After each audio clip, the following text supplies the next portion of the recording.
The Holy Gospel according to Luke, the 24th chapter.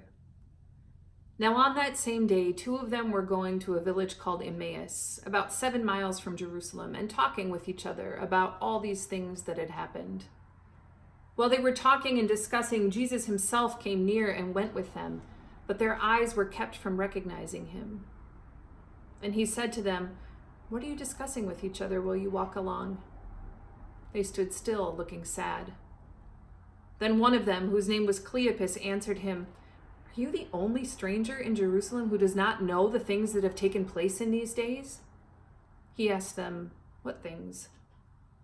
They replied, "The things about Jesus of Nazareth, who was a prophet mighty in deed and word before God and all the people, and how our chief priests and leaders handed him over to be condemned to death and crucified him. But we had hoped that he was the one to redeem Israel. Yes, and besides all this, it's now the 3rd day since these things took place. Moreover, some women of our group astounded us. They were at the tomb early this morning, and when they did not find his body there, they came back and told us that they had indeed seen a vision of angels who said that he was alive. Some of those who were with us went to the tomb and found it just as the women had said, but they did not see him." Then he said to them, "Oh, how foolish you are, and how slow of heart to believe all that the prophets have declared. Was it not necessary that the Messiah should suffer these things and then enter into his glory?" Then, beginning with Moses and the prophets, he interpreted to them the things about himself in all the scriptures. As they came near the village to which they were going, he walked ahead as if he were going on, but they urged him strongly, saying, "Stay with us, because it's almost evening and the day is now nearly over." So he went in to stay with them. When he was at the table with them, he took bread, blessed and broke it and gave it to them. Then their eyes were opened and they recognized him, and he vanished from their sight. They said to each other, "Were not our hearts burning within us while he was talking with us on the road, while he was opening the scriptures to us?" That same hour they got up and returned to Jerusalem, and they found the 11 and their companions gathered together. They were saying, "The Lord has risen indeed, and he has appeared to Simon." Then they told what had happened on the road and how he had been made known to them in the breaking of the bread. The Gospel of the Lord. Beloved of God, grace to you and peace from the one who created us, redeemed us, and moves among us still. Amen. I had only been in Mexico a handful of weeks on the day that I got hopelessly lost on the streets of Mexico City. I had moved there as a 27-year-old first call pastor, serving as a missionary on behalf of the ELCA. I remember feeling a comforting sense of growing confidence as I'd set out for the market that particular morning. My Spanish language skills were deepening. I knew the walk down Revolucion and past the Barranca del Muerto metro station, which would bring me to the entrance door of the market that I wanted, and I'd been to this market now enough times that a few of the puesteros, the vendors, recognized me and called out greetings as I walked past. I snaked my way ever deeper into the labyrinth of the market, buying some tomatoes, some jalapenos, some eggs, and a few strawberries along the way. I was feeling so confident by the end of my little excursion that I decided to leave the market through the back rather than through the front entrance to which I had grown accustomed. Well, that back exit spit me out not onto a main road, but into the outdoor extension of the market. Vendors lined the narrow, winding streets, selling pretty much everything you could imagine. Pirated DVDs, single cigarettes out of open packs, secondhand clothing, plastic food storage containers, you name it, they were selling it. It only took me a few blocks before I realized that I had no idea where I was anymore. So I did what you do. I started to ask for directions. Now, my Spanish had gotten way better than when I'd first landed in Mexico, but there were a number of things happening here that were decidedly not in the favor of the Lost Gringa. First, the street Spanish being spoken around me was peppered with all kinds of idioms and slang that I had not yet learned how to use in my daily life. Second, lots of the street names in Mexico City come not from Spanish, but from the indigenous language of Nahuatl. And let's be real, my ear was not yet attuned to just like catching words like Nezahualcóyotl on the fly.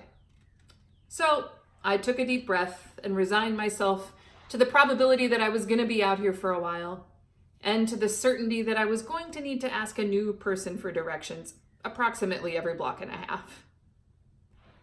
I'd been at this game for probably 20 minutes when I came across an elderly woman sitting on a blanket with small candies and gum spread out in front of her for sale. Her long white hair was pulled back into a thin braid, and the thick calluses on her bare feet suggested to me that she probably didn't own any shoes.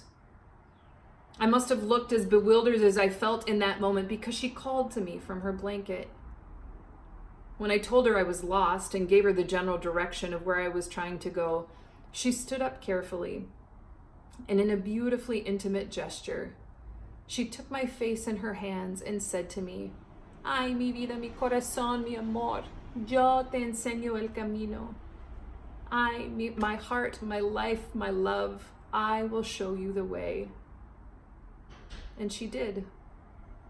This poor elderly Mexican woman, whose name I'm embarrassed to say that I didn't even have the presence of mind to ask for in that moment, showed me all the way home that day. But she also showed me so much more. In a moment when I was feeling particularly vulnerable, she showed me the face of Jesus. It's amazing, isn't it? The simple but also life-changing things that can happen to us on the road as we're making our way through this life. Cleopas and the other disciple had some firsthand experience with the exact same kind of thing back in the day on that 7-mile road between Jerusalem and the village of Emmaus. Things had gotten pretty dangerous in Jerusalem, especially for the followers of Jesus. Jesus, the disciples' beloved friend and leader, the one whom they had hoped would finally liberate their people, had just been publicly executed by the Roman government. Jesus was dead, and all their hopes had died along with him. All of their hopes for a new kind of life, a new kind of world order even, were gone. Cleopas and his friend are rehashing all of these things as they walk the road together until a stranger comes alongside them, asking what they're talking about. The disciples are understandably surprised that this stranger seems so clueless. Like this thing that's just happened in Jerusalem is trending on every social media platform, and it's the leading headline for every news outlet, but whatever. They decide to bring the stranger up to speed, and they tell him about Jesus, a prophet who was mighty in word and deed, who had been handed over to the authorities and condemned to death.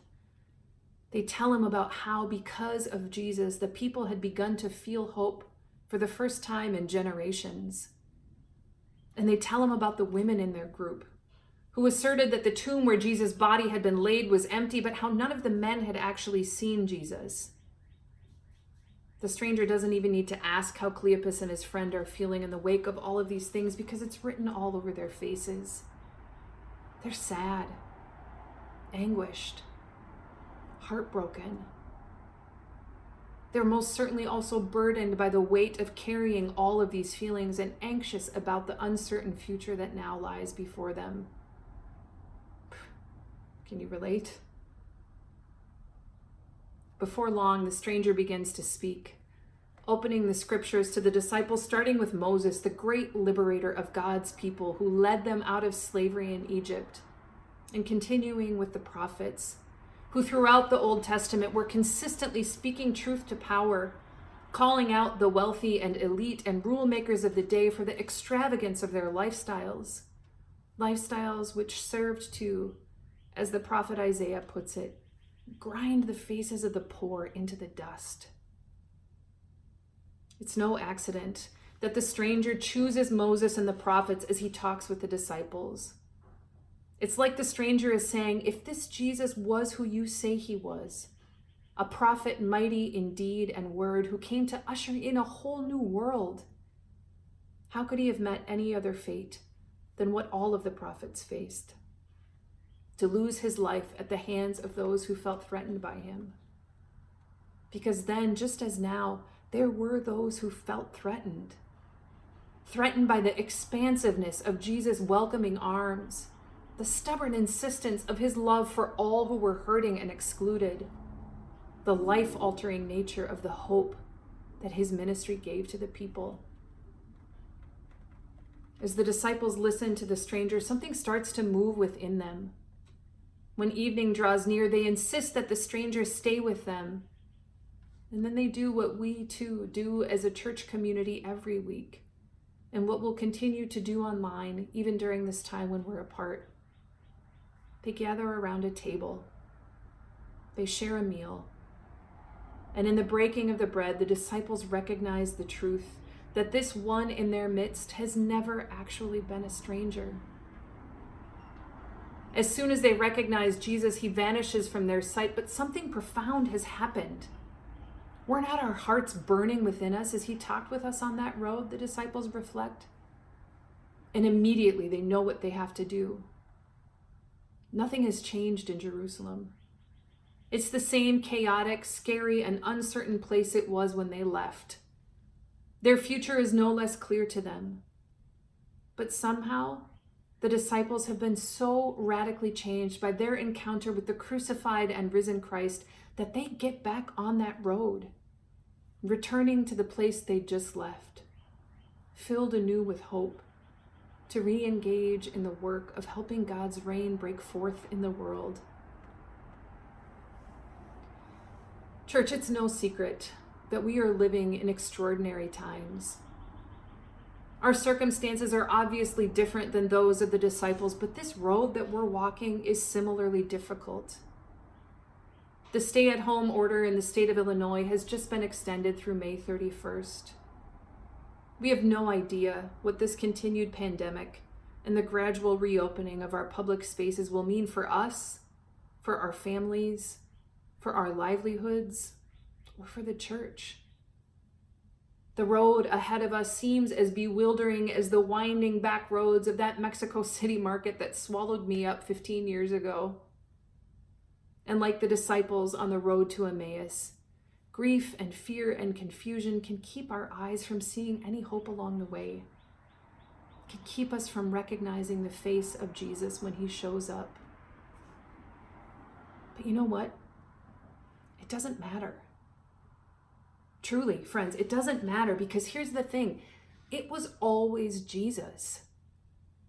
Even when the disciples' ability to recognize him was clouded by the difficulty of their own lives, it was always Jesus.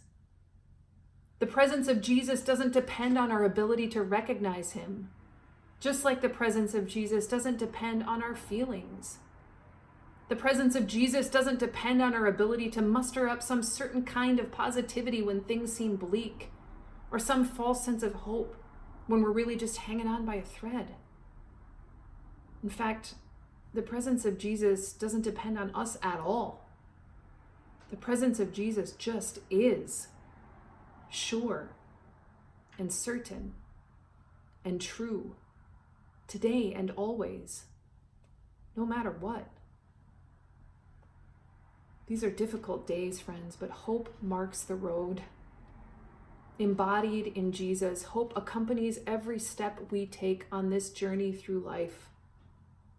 Even when we can't recognize it or feel it, Jesus is there, showing us the way when we feel most lost. And that seems just about right. Because at the end of the day, in the company of Jesus, aren't we all just walking each other home? Amen.